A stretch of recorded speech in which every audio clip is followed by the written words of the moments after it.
Welcome to another edition of Cheers to Careers. I'm Steve Ridinghouse, the Career Outreach Coordinator at the School of Journalism and Mass Communications at KU. Hello and welcome to another episode of Cheers to Careers. I am Steve Ridinghouse, the Career and Outreach Coordinator for the KU School of Journalism. Today I'm joined by RachelBurchfield. She is with Marie Claire. Welcome, Rachel. How are you? Doing really well. How are you, Steve? Doing great. Hey, I was looking at your profile. I know you do a lot of writing, editing. You do a couple podcasts. How do you find time to manage all that multimedia? Well, I was just having a conversation today that I do this very poorly. And first of all, I wanted to thank you so much for having me on the show today. I'm pretty good at time management, but I'll be honest with you, there's a lot on the plate right now, which is a blessing, right? Like as a journalist, if you have a lot of jobs, that's good, especially in our current magazine climate, which isn't always 100% stable. How do I manage it all? Like by hook and by crook. It's a day-to-day operation over here. Just trying to keep the to-do list, get all the tasks done. But really, I have my own organizational systems, as most people do. But just really making sure a lot of my work revolves around the royals, and so a lot of it feeds like the pod. One of my podcasts is about the royal family. The work I do day to day at Marie Claire is the royal family, so they kind of feed into each other. But balance is historically a challenge for me, and I'm working on it. But I'm not going to be that person that's going to sit here and say, oh, I've got it all figured out, I've got all the answers, because I do not.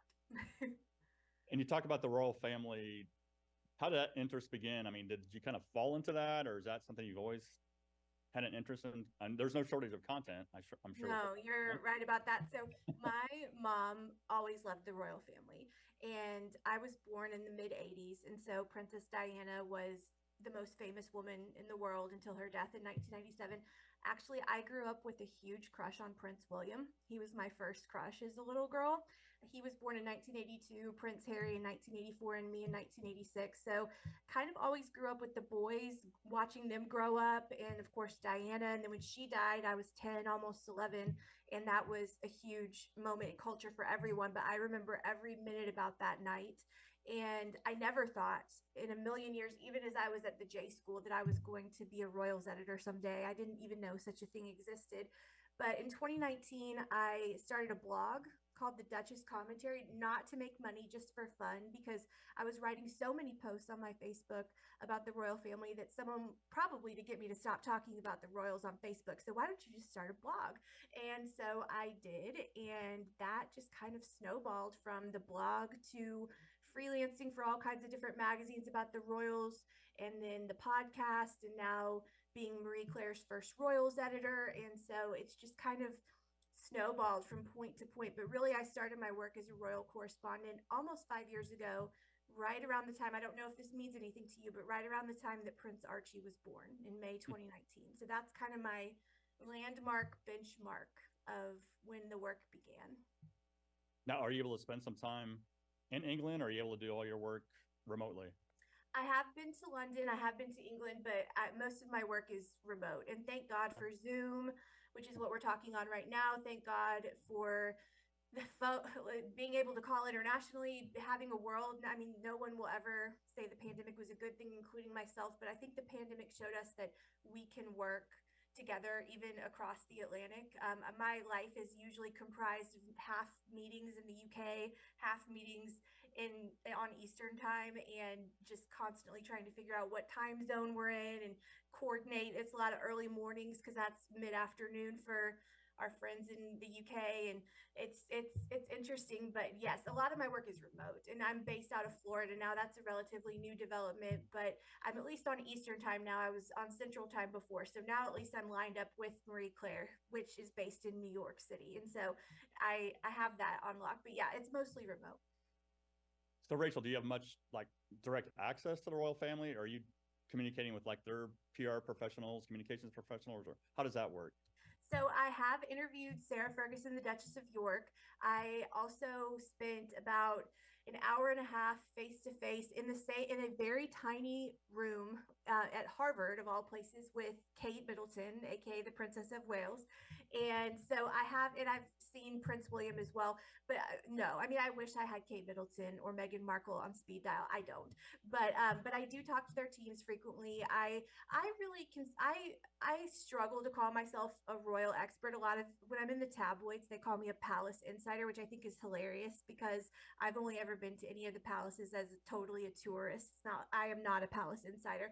I really consider myself more of a royal correspondent, meaning that I curate information for my audience. I talk to the people that I actually would consider to be royal experts and get their opinion on things. And then I do sometimes talk to Kensington Palace, Buckingham Palace, out in California, Harry and Meghan's team at Archewell. And so it's just really a curation of all of those things. But I have had the pleasure, the true pleasure, and the honor, honestly, of being in the same space as Kate and being on the phone with Sarah Ferguson, which was surreal and one of the biggest moments of my life, probably.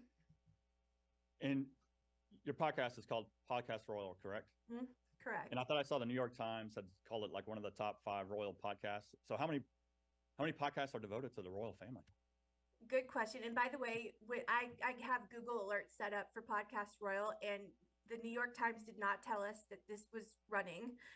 I got a Google alert, and I thought it was a joke at first. Not that our podcast isn't something I'm proud of course it is, but I couldn't believe it when the New York Times named us a top 5 royal podcast. There's actually quite a few, more than you would think.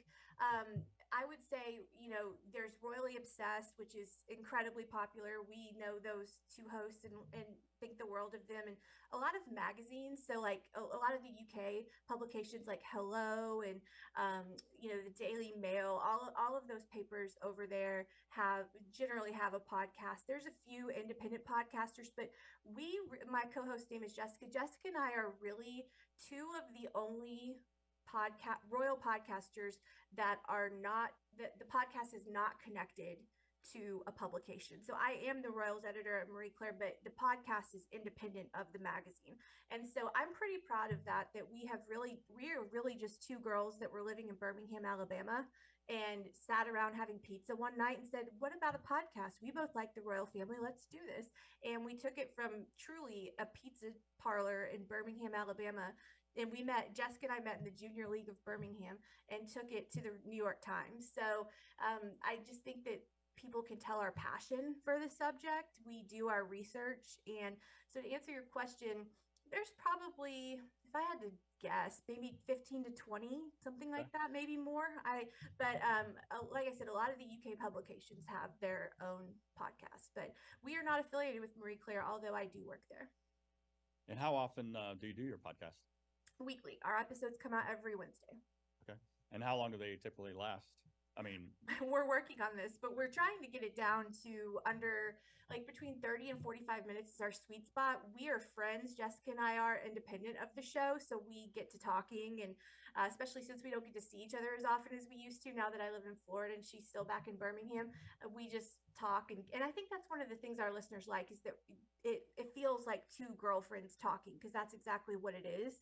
And so we try to stick between 30 and 45 minutes, but we usually probably trend towards an hour, but it's all good stuff, I hope.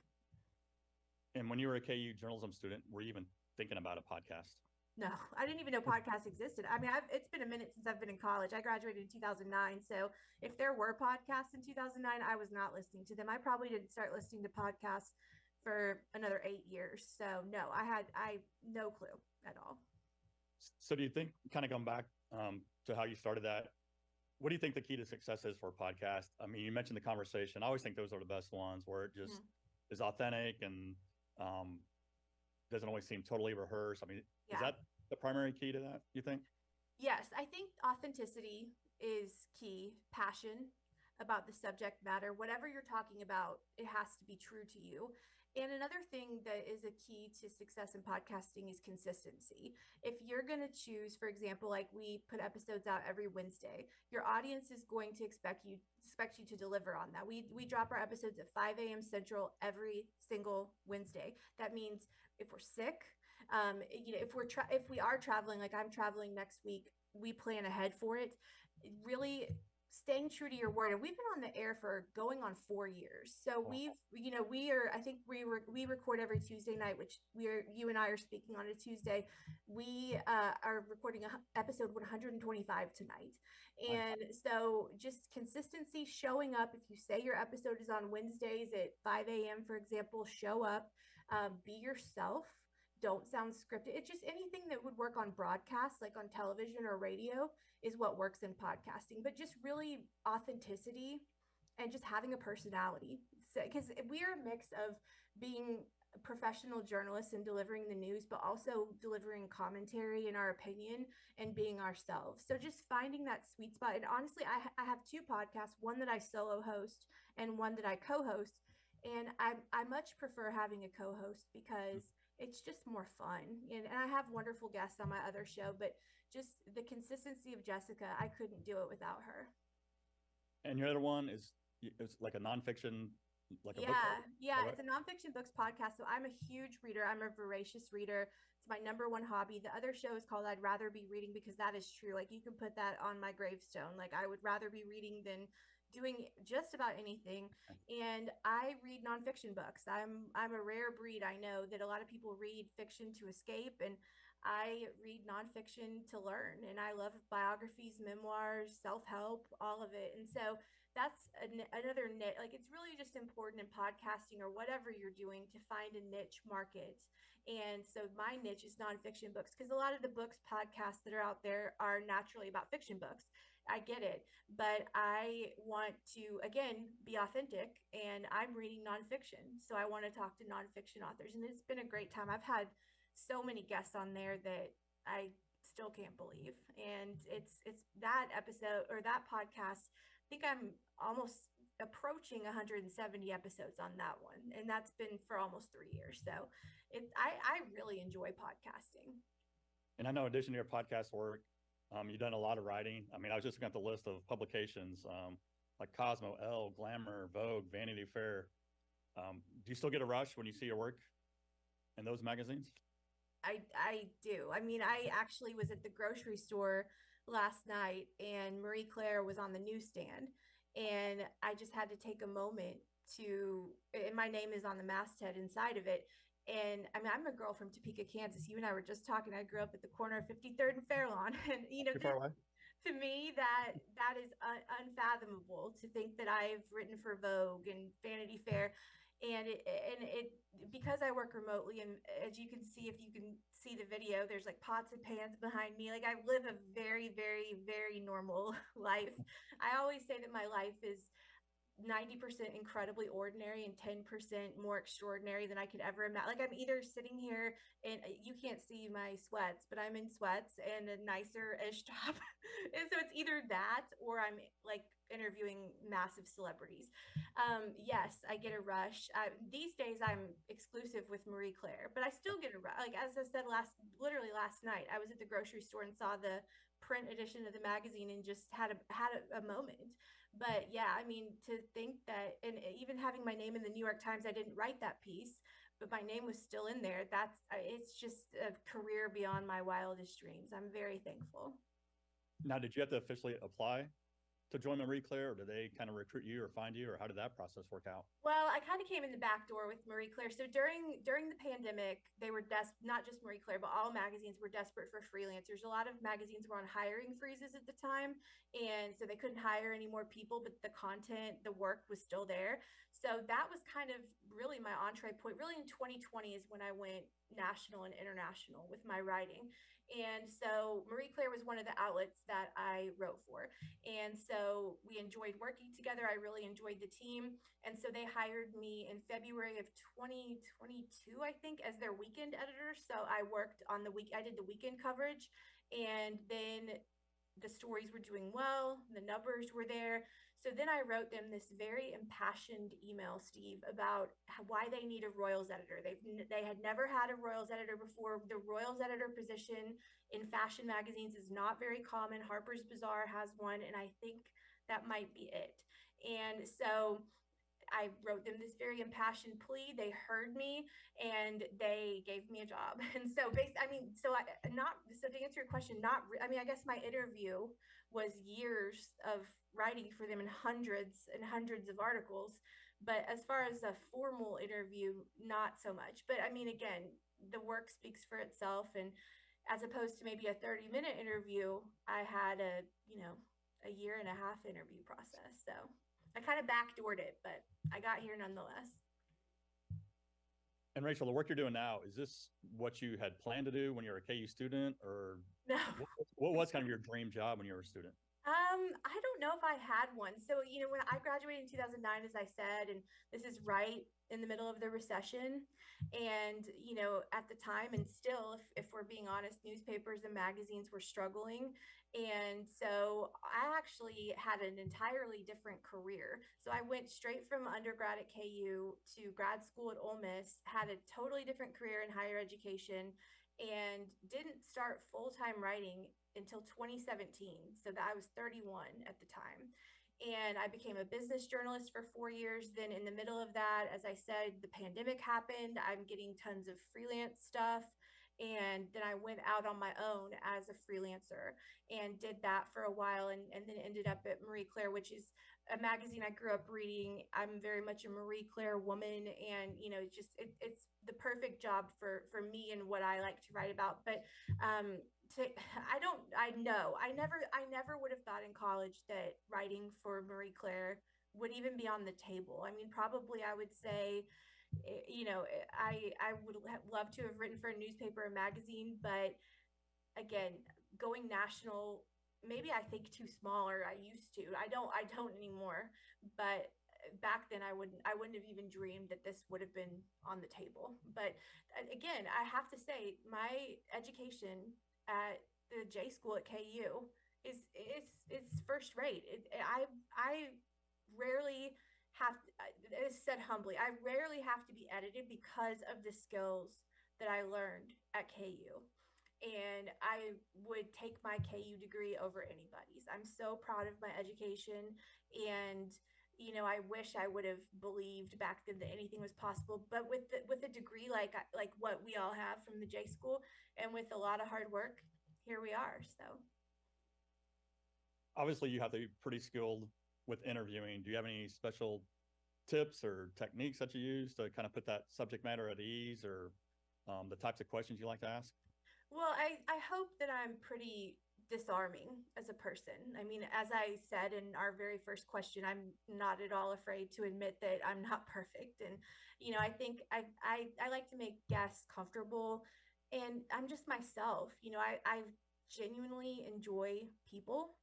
And that means, Sally Smith from Des Moines, and that means Sarah Ferguson, Duchess of York. I enjoy talking to everyone. Celebrity interviews are interesting because, I've interviewed a lot of really cool people, and most of the cool people are people that maybe we've all never heard of. But I mean, I've interviewed a lot of bold-faced names too. And what I used to fangirl a little bit. I used to kind of get in my head about talking to famous people, especially famous people that I grew up following.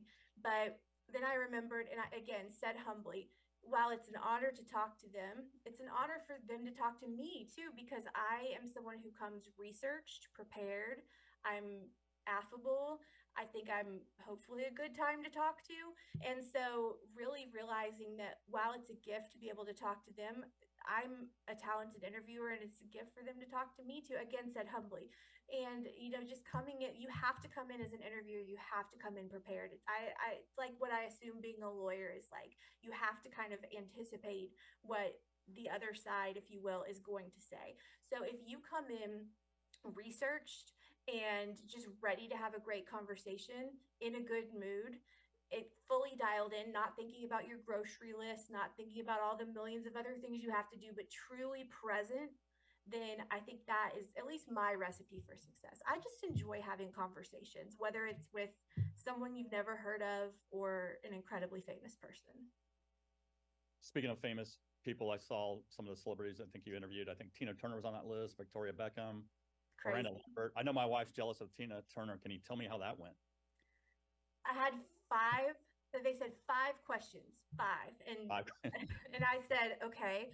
And because she'd written a book about being happy. It was a very vulnerable book. This came out, I think this was 2020.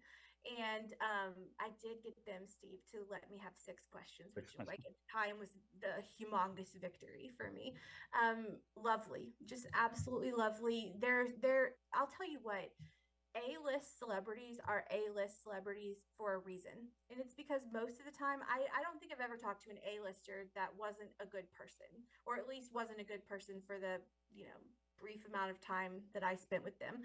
And when you get into C-listers and D-listers, that's when the ego comes in. But people are A-listers because they really like talking about their work. And Tina Turner had written this beautiful book, and it was so vulnerable about her abuse and struggles. And I think everybody always says, I'll say this, everybody, I write a lot about books. That was an interview because of a book. I'm so appalled, honestly, by the amount of people that don't read the book before they walk in to interview people. And then it's so painfully obvious. But when people can tell that you've taken the time to read the book, or if they're in a movie, you've watched the movie, you've watched the series, you've truly digested their work, whatever their work is, then they respect that.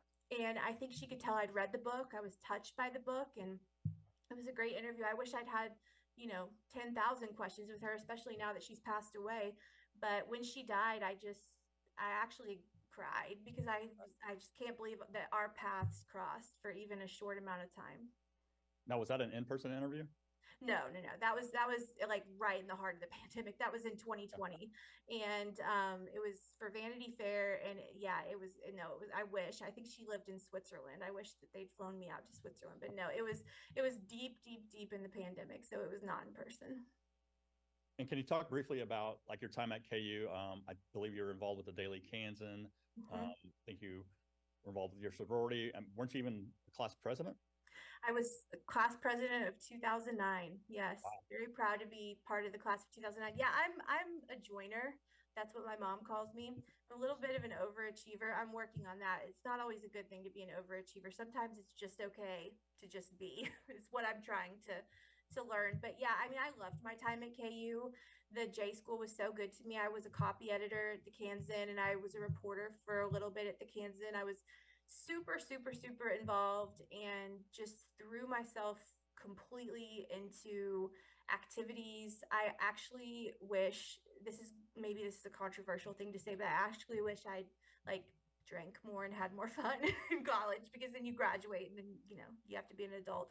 But I had fun, don't worry. But not that anybody's that concerned, but I had a good time in college. But I was really involved, and just anywhere I go, whether it's Marie Claire, KU, or wherever, the newsroom at the Kansan, I just want to make it a better place than what I found it. And that's how I walked into KU in 2005, and I hope that I walked out in 2009 with that being the case. But I'm such a proud Jayhawk. This was not a great game, but when the Jayhawks came through Orlando and played UCF a couple of weeks ago, I was there. Kind of unfortunately, they stormed the court, but it's okay. Still a proud Jayhawk, and just so proud of my raising in Kansas, and where I'm from, and my education at KU. And before you have to go, always like to ask our alums any advice you have for students that want to do what you do, work for Marie Claire someday. Know that it's possible. Know that with hard work and grit and determination, anything is possible. And if I'm speaking specifically to a KUJ school graduate, you are being armed right now with the tools to take your career as far as you want it to go. And that's the thing, is if you have hard work and tenacity, you can take, the sky is the limit. And I don't know if I thought that was always possible. And I have learned that the world is a lot smaller than maybe I thought it was as a child growing up in Topeka. And it's all possible with the right attitude and with leaning into your skill set and hard work. And please, if you want to write for magazines, please reach out to me. I'm happy to help. I'm happy to make connections with you. And that's not an empty offer, because I had so much help, so many angels on my path. And I would love to be that person for someone else. But just know, the bottom line is know that it's possible and that you're capable. Rachel, again, I appreciate your time. That's great advice. And thanks for your willingness to connect with our students. And I always like to close with a little cheers to our, Oh my gosh. I know you got a special mug. I know people probably recognize those too. But again, cheers to your careers. Thanks again, Rachel. Thank you so much.